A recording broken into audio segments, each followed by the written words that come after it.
Hi there, and welcome to the Intangify podcasts.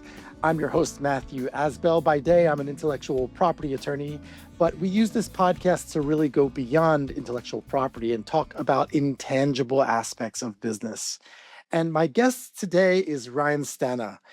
Ryan, has an amazing story, which I'll let him tell, but going from really, someone in the entertainment industry on the side of like the actor to building a huge multinational business providing entertainment events. Ryan, could you tell us a little bit about you and your company? Sure. Hi, everyone. And thank you so much, Matthew, for having me today. Again, my name is Ryan Stana, and I am the founder, chairman, and CEO of RWS Global. RWS Global is the world leader in creating live moments across entertainment and sports. So we engage millions of people every day through leading brands and venues worldwide that deliver end-to-end solutions for our clients. And that is what I wake up every morning with a focus on to do.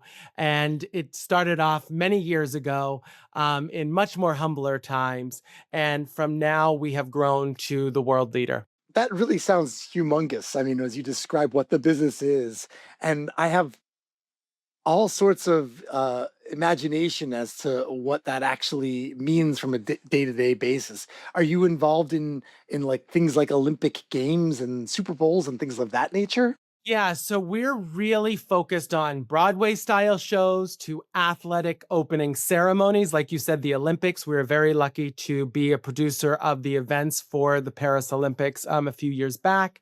We produce small entertainment at your local theme parks. We produce shows on cruise ships and really every corner of the globe.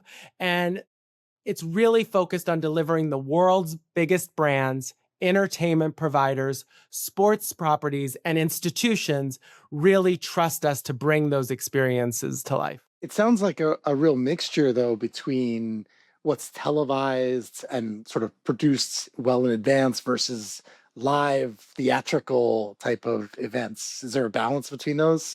Yeah, and that's what makes the job most exciting because every day you could be walking in, one could be doing a small show at a theme park to producing an opening ceremony for a major world sporting event. So it's kept me in all these years getting up excited every morning. It sounds really exciting. And actually, I think the Paris Olympics was one of the more memorable of the opening ceremonies that I recall. So congratulations for your involvement in that, because that was amazing. Just to make sure clarity so people do not come after me and say you're lying. So we do not produce the opening ceremony or the closing ceremony of the Olympics. What we do is we produce each sporting event, which just as much has to tell a story as the opening ceremony or the closing ceremony. So we produced all, I believe it was 578 sporting events at the Paris Olympics. So everything from the medal ceremony, flag ceremony, athlete entrances to the core storytelling of the game. So everything that doesn't go to broadcast, we handle. I apologize for attributing the opening ceremony to you. I mean, it was a really nice opening ceremony. Our job was probably a little more stressful than the opening and closer because we were busy all those days. But it was kudos to everyone on that team to make it come to life. Well, and the thing with the opening and the closing, I think, is also they have much more of a sort of a planned, produced in advance type of scripted, situation. Whereas I think you doing the live events must be a lot of unpredictable aspects that could happen at any moment.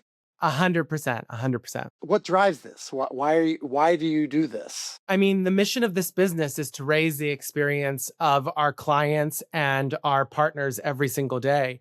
And what really drives this is back when I was a kid, I would love going to amusement parks, but I would not go to amusement parks to ride on the rides. I would sit there and watch the shows. And I thought the shows were absolutely unbelievable. And my friends would be like, Ryan, why are you doing this? And so by the time I was ready to finish high school, I would watch the shows and maybe my rose colored glasses broke a little bit, but I thought there's something to be done with this form of entertainment. So then I quickly started to get myself involved in that form of entertainment. So when I went away to university where I majored in musical theater, I also started writing shows, directing shows, choreographing shows for theme parks throughout the United States. And I really fell in love with providing top notch entertainment for the leisure and attractions industry. And from there is how really RWS Global began. We went from theme parks to cruise ships to resorts to now sporting events.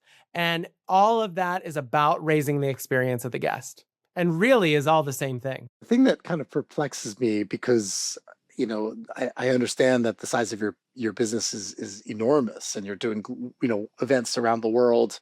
And even though you started from humble beginnings, I guess the piece that I kind of can't imagine is all the stuff in between. Like, how did you get to be, you know, such a large entity, and why are you the largest entity in your view? Yeah, I think it sums up to three things. I think one is dedication.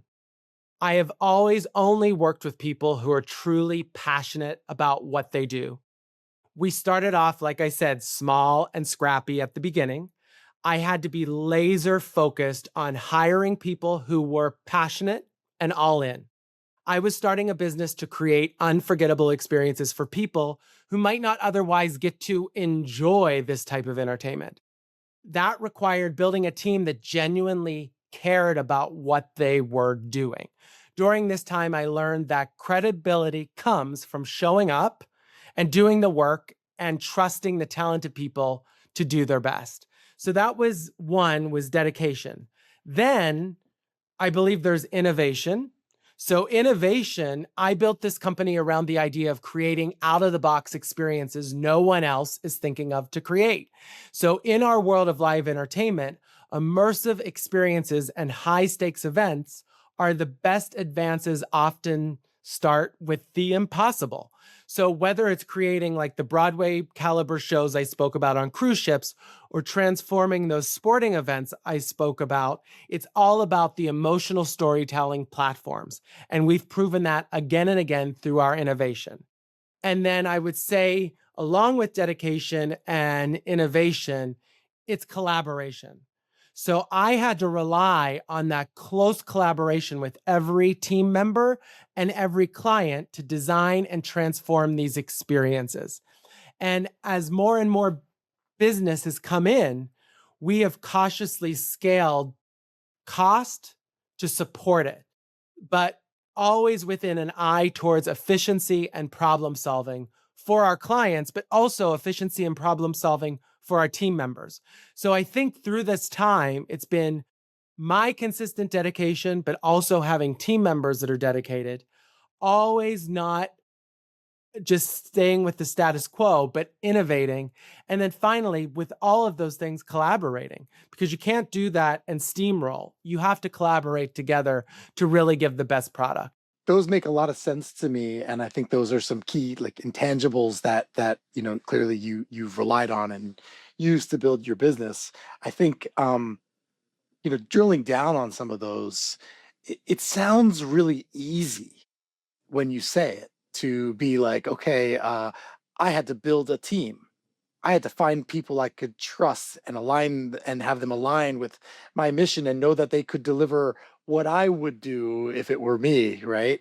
How do you do that? So anyone that knows me or works with me know that I really am goal focused. And with goal focused, I use a system called a time and action. So every year I structure my goals within the year and how I'm going to accomplish those. So you will see now our global size business with 7 HQs across the world, 300 plus employees, 8,000 plus seasonal employees. We still use the time and action. So I know what are the 7 to 10 goals I plan to accomplish as a global business that year. And I list in the time and action how we're going to accomplish those goals. So in the month of January and February, there are small items that have to be accomplished for us to be able to accomplish that larger goal. So every C-suite meeting I go in, I look to my team around the table and I say, okay, did everything get done in January? Great, check it off the list, check it off the list, check it off the list. And I started that day one, and still 23 years later, we are doing a time in action. So it sounds very much like project management. Like you break down this thing into smaller bits and you kind of delegate out and figure out how to get each piece done, right? Exactly, but project management with emotional intelligence, because project management is very black and white. With what running a business, it is not black and white because you're dealing with human emotions. So those goals you have to take into consideration, hey, January, everyone's coming back. It will be a slow 2 weeks, but then by the third week, everyone's mind is laser focused. So that week, we can get this and this accomplished. And you have to think through the person outside of the business to be able to accomplish what's happening in your business. I always say, like, come Thanksgiving till the end of the year, nothing's getting done. Like, we have to accept that. When you live in New York City and you run a business out of New York City, the month of August is a dead month. So don't try to put goals in times that it affects outside of the business. That also sounds easier than it can be because particularly as someone who's dealing with people around the globe, people from all different, religions and cultures. Yeah. So it's funny you say that, Matthew, because it is, since we have opened HQs globally, respect for culture is a must. So creating that time in action, I sadly, when I first opened our first international HQ was in the UK, I stupidly thought, okay, everyone's going to march into the way the US office operates. And that doesn't work. You can set the guardrails, but you have to pay respect to those cultures. And for me, I am very lucky as the chairman and CEO to go to these cultures and these cities and learn. And now my job in the last few years has been, how do we teach our team members respect for those cultures? And a simple thing is, Lunar New Year, if you look in our time in action right now, you will see it starts on February 17th and goes through March 3rd. So we know the respect of that time is very important. And then when we do our global town halls, we have people from each of those HQs speak on the specific cultures. So they learn to that. So when I speak about these time and actions, it might seem like I had the answer from day one. Yes, I had my way of working, but it took tweaking throughout that time to make it where it is today. Okay, so time and action, you kind of described as having some big annual goals, more or less, that you then broke down. How do you arrive at those types of annual goals? So once a time and action is set for the year, we will never adjust. So once we go in, so when we roll out the time and action for 2026, which happens in December, we tell all of our team members, these are our goals for the year. And what I see with many companies is they think of a new goal during the year, and then that becomes their focus. So when we roll out our goals in December, those goals do not change for the year. The only time those goals will change is if we do a merger or acquisition of another company. And that's stated at the top.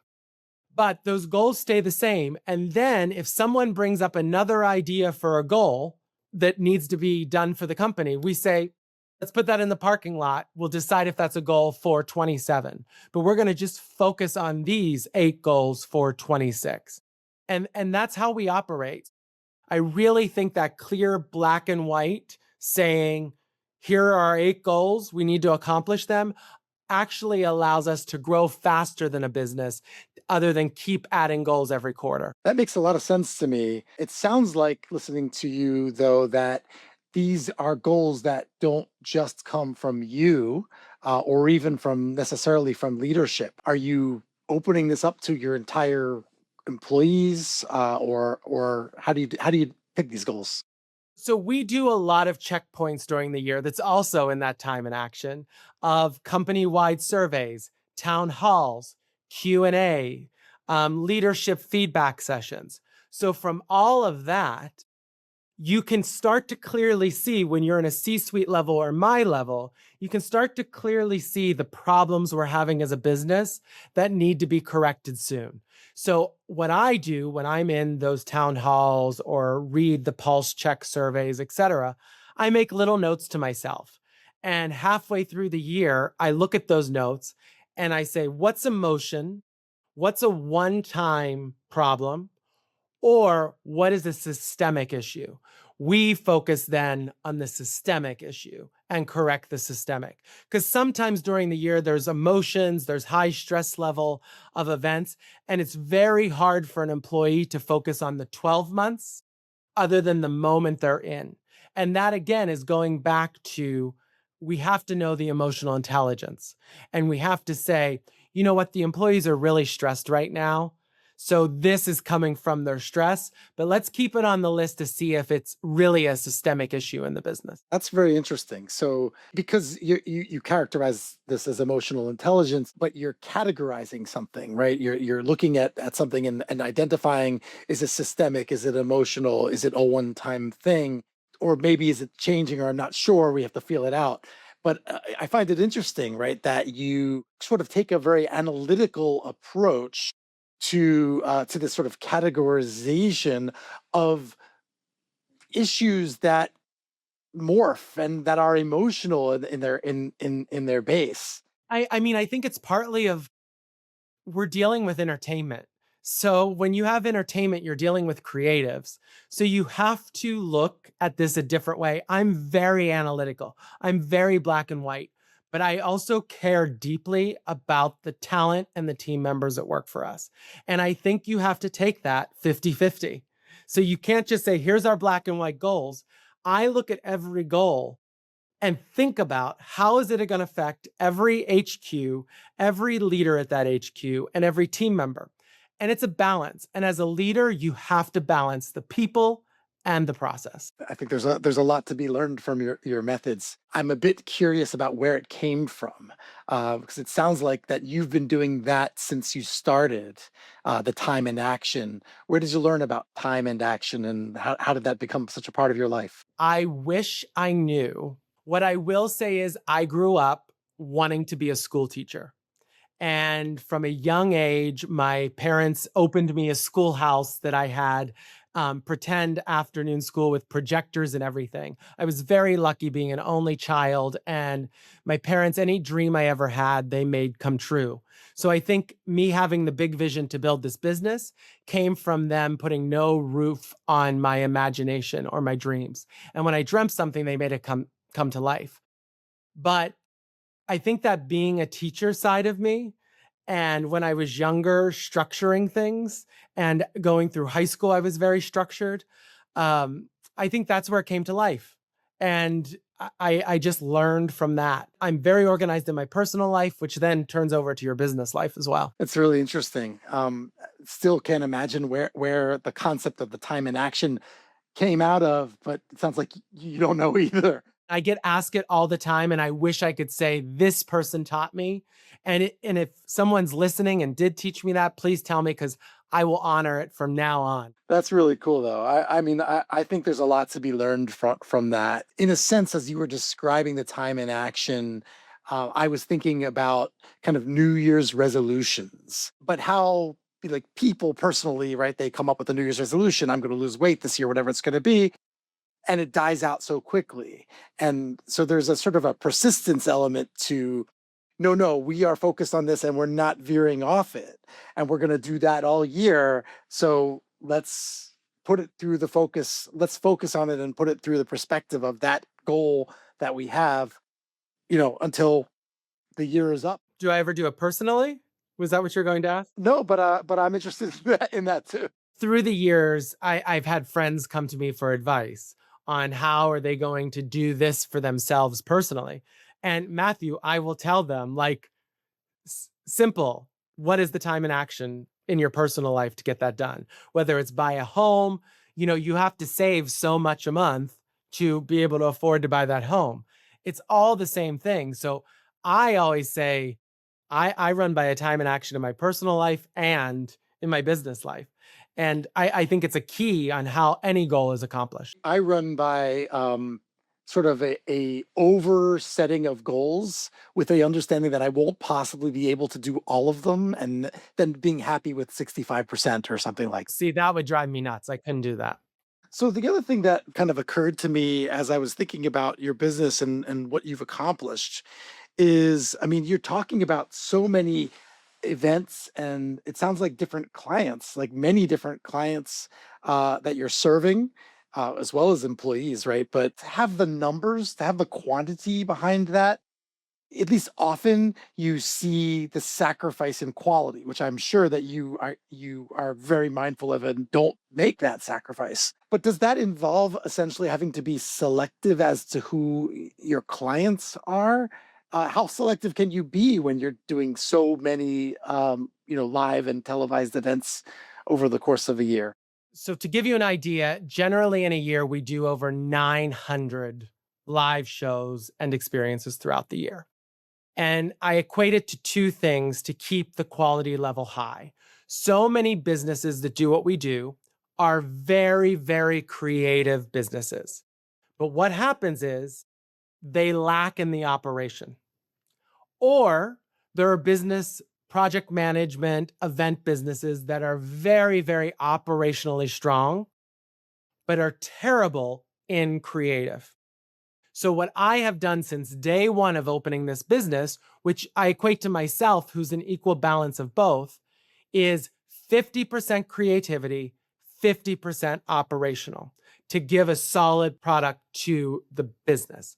So, that is number one as how we work as a business: 50% operational, 50% creativity. Then going from there is a lot of these businesses are based on the leader at the top. Oh, Ryan Stana provides us this service. So since day one, I have focused on our product being a success of our process. So making sure we have a process in place that any producer can come in to RWS Global, sit down, and know how to run an event per the standards and process of RWS Global. So it's all in our software on how this is run.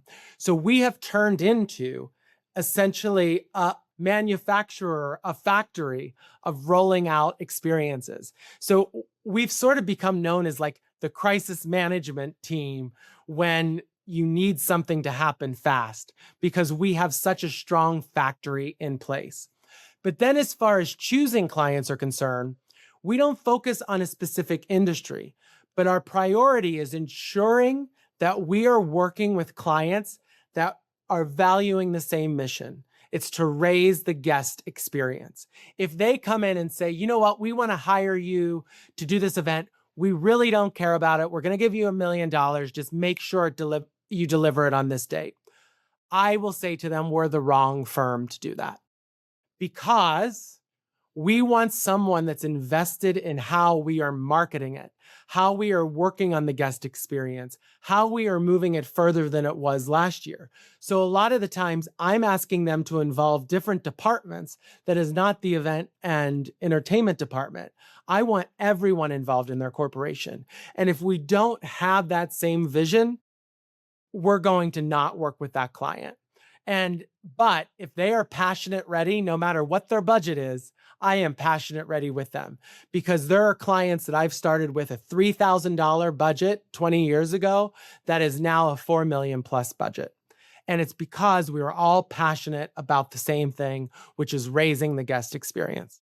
Do you no longer entertain, let's say, sort of the private event, small individual type of client as a function of that? We were never like a small private home or wedding event.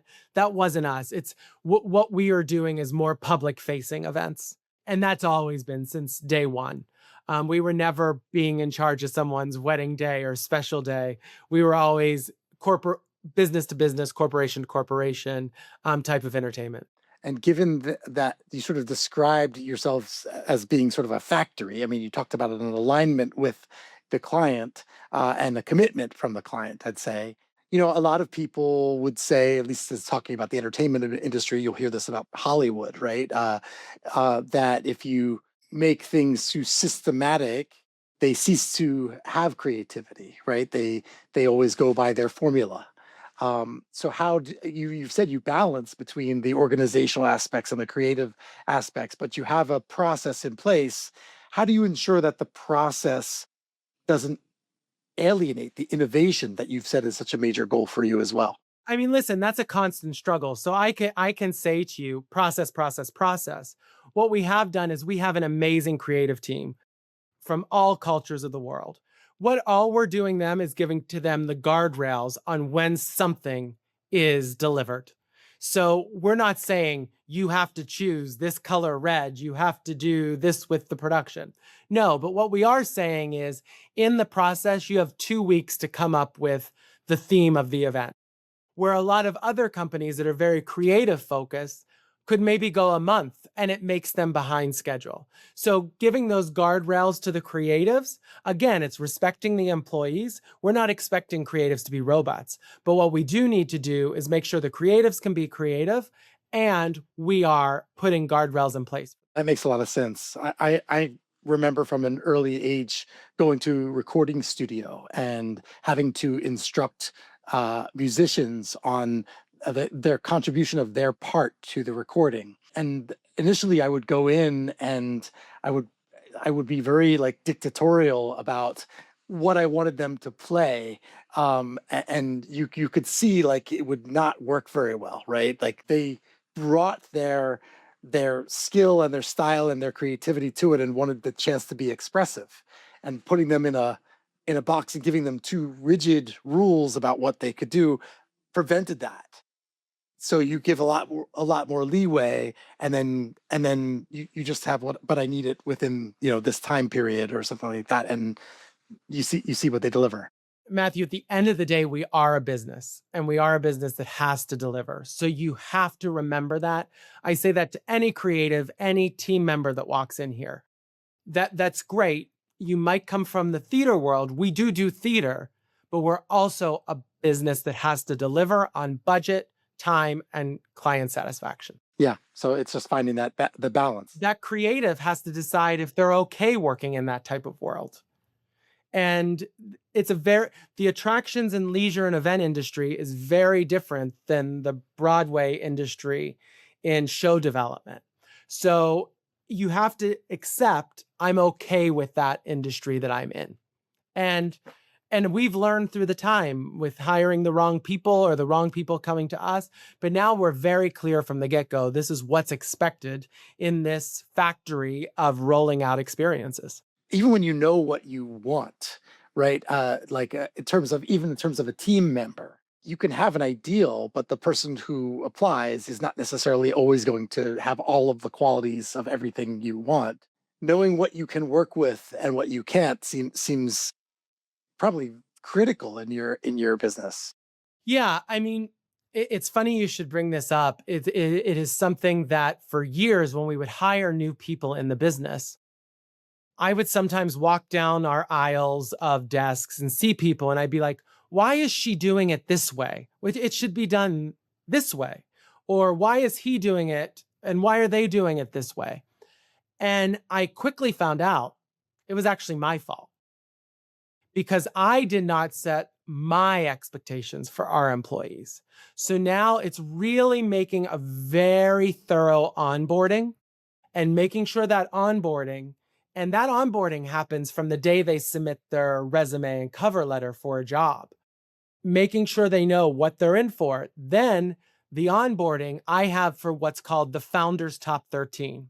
The top 13 items I expect as the leader of this business that every employee must adhere to. Simple things like answer all your emails by 6 p.m., always arrive early to a meeting, always say thank you.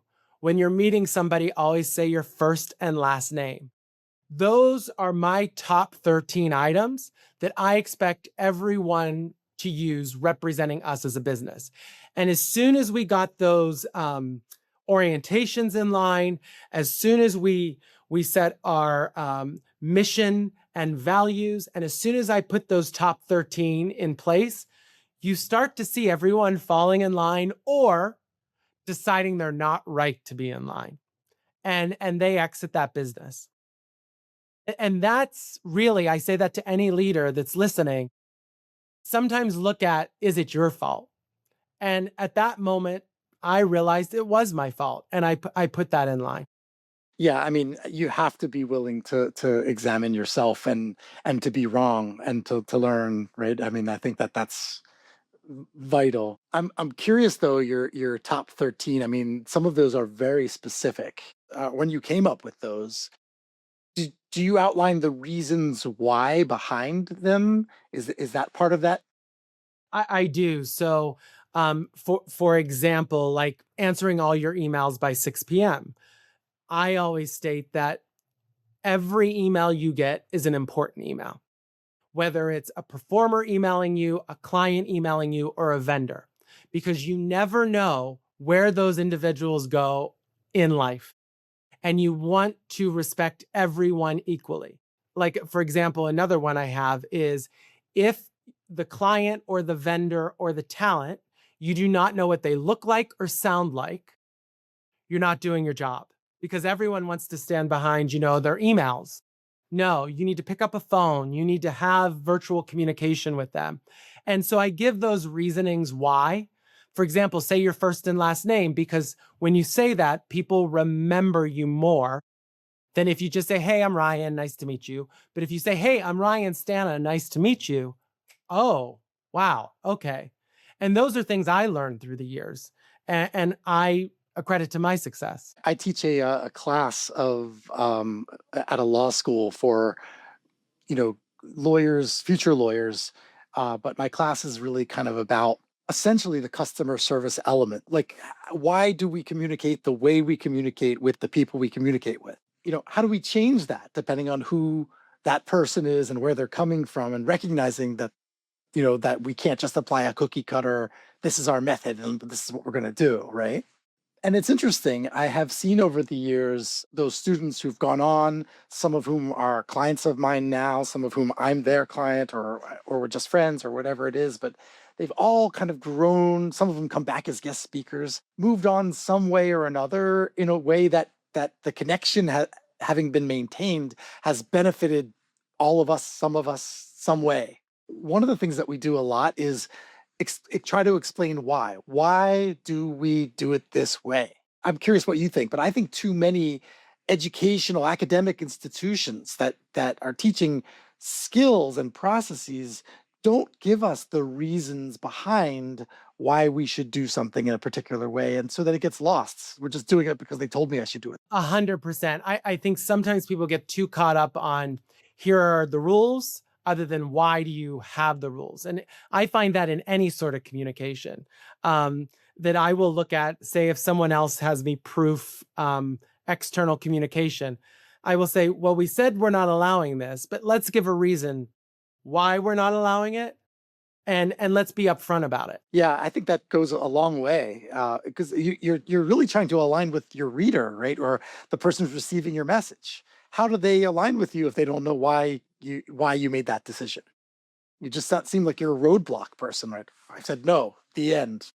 You know, you've accomplished so much in a relatively short time. It's, you said 23 years this has been around your business, and I mean, it sounds like you've got a lot of infrastructure that you put together, and that drives it. And you've even discussed still waking up every day being excited about what's going on and what you're doing, and you have annual goals through your time in action.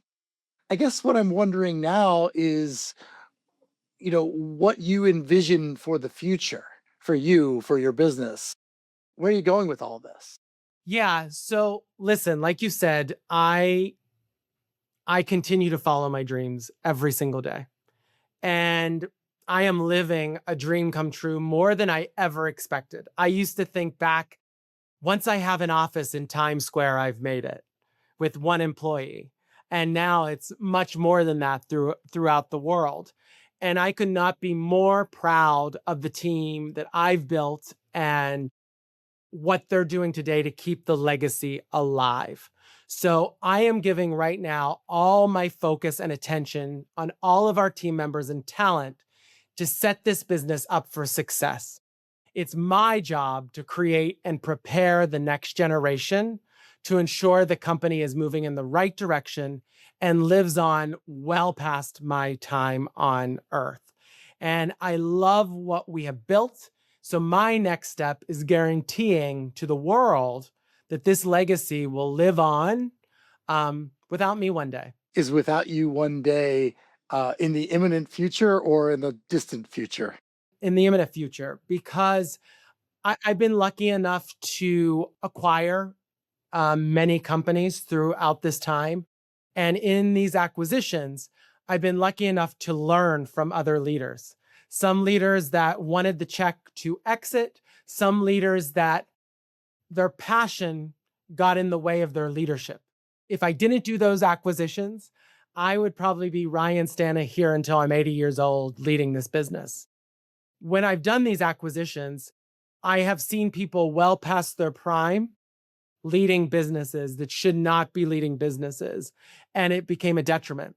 So that has made me quickly figure out my structure for exit to allow me to set up my teams to live on past me in this chair.